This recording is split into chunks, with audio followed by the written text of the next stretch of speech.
और ब्रेक के बाद आप सभी दर्शकों का अन्नदाता में स्वागत है। चलिए अब रुक करते हैं अगली कड़ी की ओर।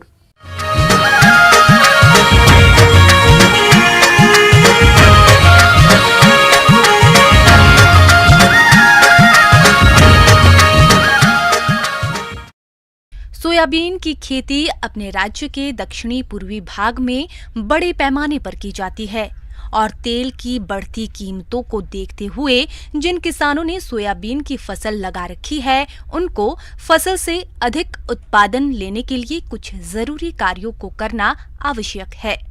तो सोयाबीन की फसल में कौन कौन से कार्यों को करें, इस बारे में जानकारी दे रहे हैं विषय विशेषज्ञ बृजकिशोर प्रजापति।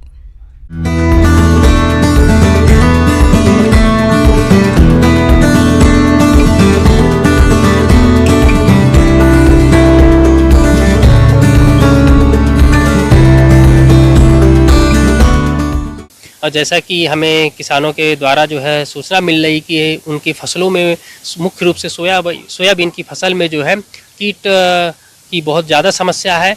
तो इस कीट के नियंत्रण के लिए जो होता है हम आज चर्चा करना चाहेंगे। जैसा कि आप सभी जानते हैं कि सोयाबीन की फसल को सबसे अधिक नुकसान कीट और रोगों के प्रकोप से होता है। यदि आपने समय रहते इसका नियंत्रण नहीं किया तो सोयाबीन के उत्पादन में भारी कमी आ जाती है। इसलिए आप इनकी पहचान कर समय रहते नियंत्रण जरूर करें।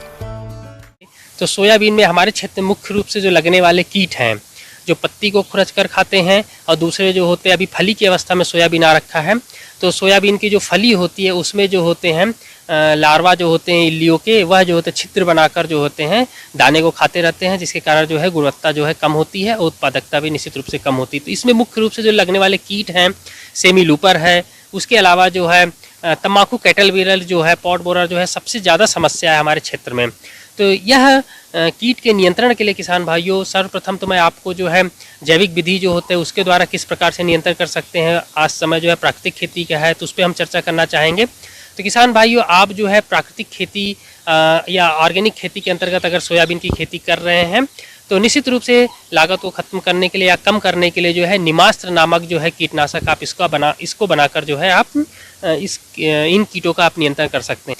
अब जो है अगर आप बाजार में जो उपलब्ध कीटनाशक अगर आप इससे नियंत्रण करना चाहते हैं तो उसके लिए जो होता है क्लोरेंट्रानिलीप्रोल 18.5%। इसके अलावा जो होता है आप क्विनालफोस जो है उसका भी जो है 25 EC जो मात्रा है, पॉट बोरर हुआ, कैटरपिलर हुआ, इनको भी आप नियंत्रित कर सकते हैं।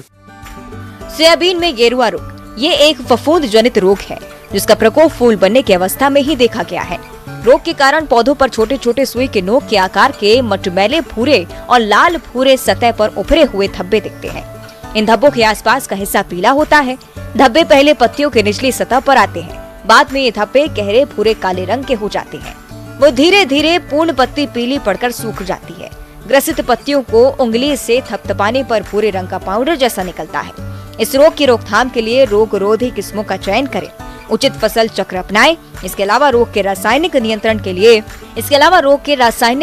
के लिए हेक्साकोनाजोल दवा की 2 मिलीलीटर मात्रा का प्रति लीटर पानी के हिसाब से घोल बनाकर छिड़काव करने पर इस रोग का नियंत्रण आसानी से हो जाता है।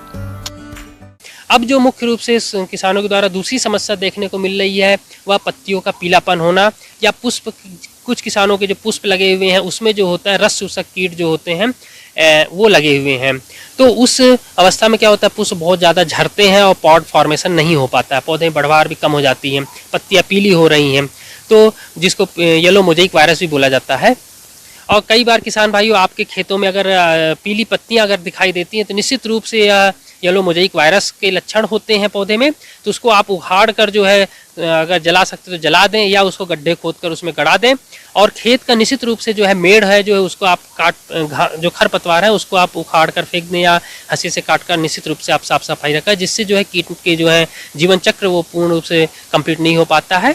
और जो है आप यह भी एक विधि होती है कीटों के नियंत्रण के लिए। इसके नियंत्रण के लिए जो मुख्य रूप से किसान भाइयों अगर पहले तो इमिडाक्लोपिड जो है 17.8 SC की जो मात्रा है उसका जो है 125 ml मात्रा को जो है प्रति हेक्टेयर की दर से आप छिड़काव कर सकते हैं। इसी प्रकार से थायोमेथेक्साम है जिसकी जो है 100 ग्राम मात्रा को जो है 500 लीटर पानी में घोलकर आप छिड़काव कर प्रति हेक्टेयर की दर से आप छिड़काव कर सकते हैं। इसी प्रकार से जो है थायोमेथेक्साम के साथ पूर्व मिश्रित जो है लैम्डासाई हेलोथ्रिन नामक भी दवा आती है, जिसका जो है 125 ml मात्रा को जो है 500 लीटर पानी में घोलकर आप छिड़काव करते हैं तो निश्चित रूप से हमारे जो रस शोषक कीट हैं सभी का आप नियंत्रण कर सकते हैं। तो किसान भाइयों, मेरे द्वारा बताई गई प्राकृतिक खेती, जैविक खेती के अंतर्गत किस प्रकार से नियंत्रण करना है और रासायनिक कीटनाशकों का अगर उपयोग करना है तो उसकी मात्रा को मैं जिस प्रकार से बताया हूं, अगर आप उसका उपयोग करते हैं तो निश्चित रूप से जो है आप कम लागत में सोयाबीन से अधिक उत्पादकता प्राप्त कर सकते हैं।